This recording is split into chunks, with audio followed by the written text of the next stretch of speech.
Hi everyone. The mystic Rumi said, if you are irritated by every rub, how will your mirror be polished?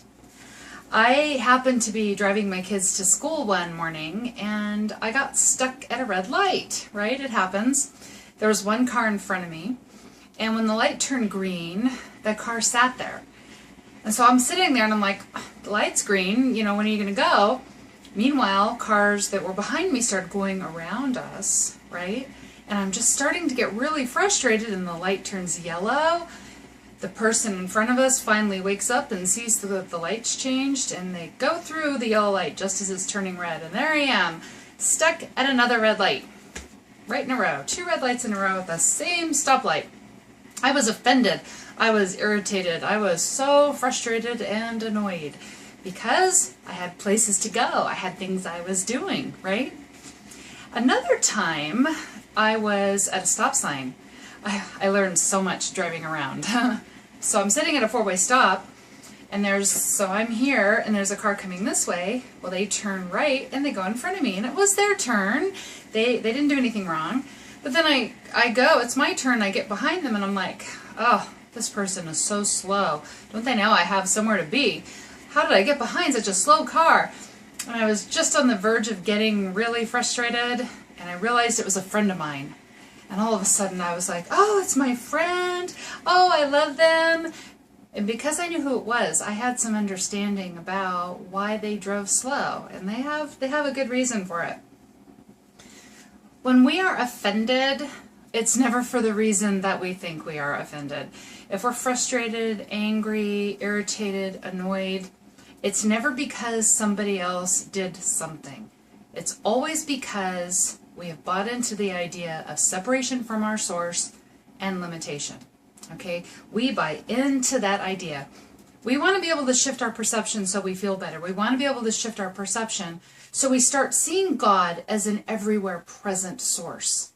Now, when I was offended at this car that made me get stuck at a red light, because I was offended, I was buying into limitation and I was buying into separation from source, because if I had realized my unity with this other person, I wouldn't have been annoyed. I would feel love and compassion.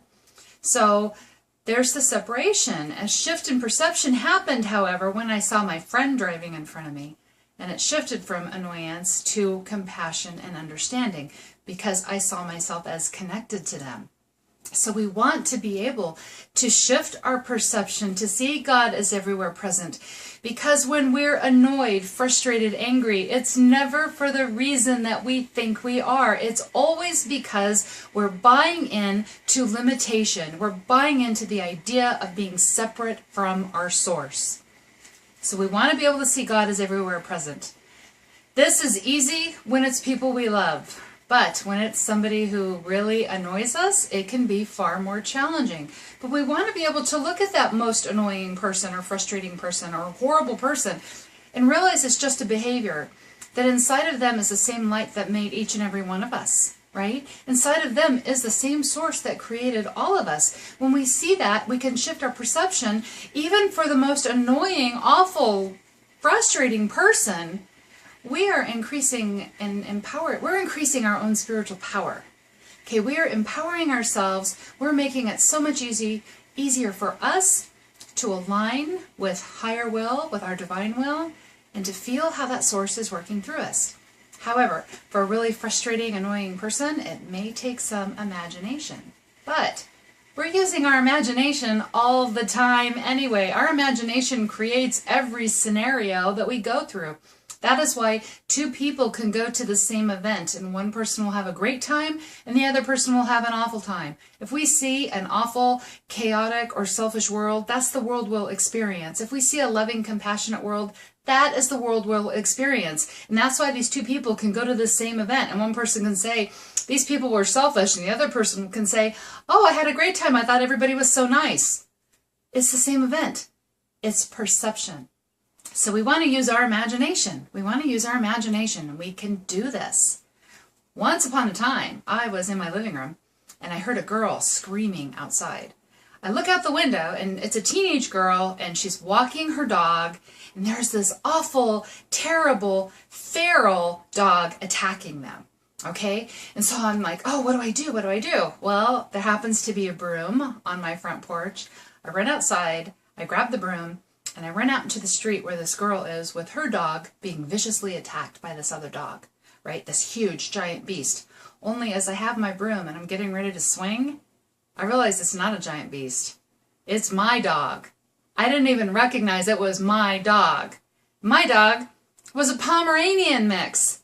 My dog was a little dog. Her dog was a big lab, right? So I just swung the broom, and of course my dog just ran back into, toward my house, and I just told her to run, so she took off with her big giant dog. But see, in my imagination, I created a scenario that I totally bought into. Okay, I created a scenario that I believed with every bit of my soul until I got a better look at it, until I got more in the fray, you could say. So, we use our imagination all the time. We might be using our imagination to let ourselves get offended, right? We might be using our imagination to let ourselves get angry, upset, frustrated.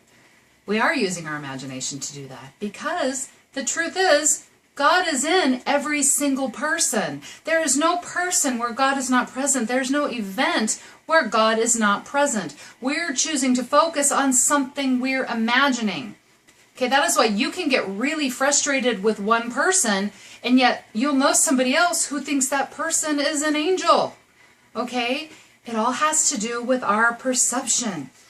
We're just not aligned with our higher will. If we're angry, if we're frustrated, that's just a sign that we are not aligned with our higher will, that we are just acting from limitation, acting from that belief in separation. What's very interesting is that the Bible says in the book of Genesis that Adam was put into a deep sleep. It doesn't seem to say that he was woken up. Okay? Adam went into a sleep where he's dreaming all the time, right? What are we doing all the time? We're dreaming up things. We're using our imagination to create the world around us. That's what we're doing. When we're asleep, we're using our imagination. If we're feeling angry and frustrated, we're using our imagination to create division. Okay, if we're choosing anger, any of those emotions that make us feel crummy, we're choosing to buy into limitation. Okay? But we're an unlimited being in a body. We're an unlimited being in a body, just having a human experience. All right? So we're never offended for the reason that we think we are. We just want to remember that. If we are feeling bad, frustrated, angry, it simply means we have stopped focusing on the idea that we are an unlimited being in a body. If we feel angry, upset, hurt, despairing, sad, we're buying into limitation. Okay, we're buying into the idea that we're separate from our source. It feels bad because it's a signal, it's a red flag being waved at us to tell us to shift our thinking, to shift our perception, okay, to go back to visualizing, seeing, imagining that God is everywhere present, remembering that God is within each and every one of us.